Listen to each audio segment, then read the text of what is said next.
ভাইজান আপনি কি একটু বলবেন যে আপনার দৈনিক কত টাকা রুজি হয়? একটু জোরে বলেন। 700-800। তাহলে জমা দিতে হয় কত?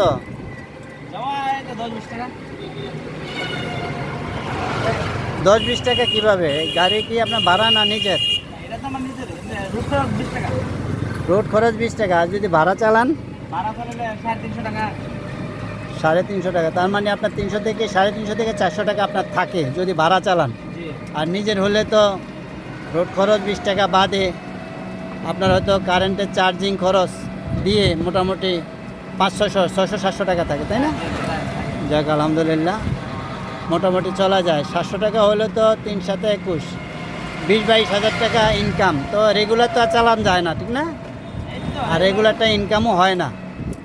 তো যাক, একটা ছোটোখাটো পরিবার কষ্টে মষ্টে ঠেলে ঠেলে একটু মোটামুটি খেয়ে দিয়ে চলা যায়, ঠিক না?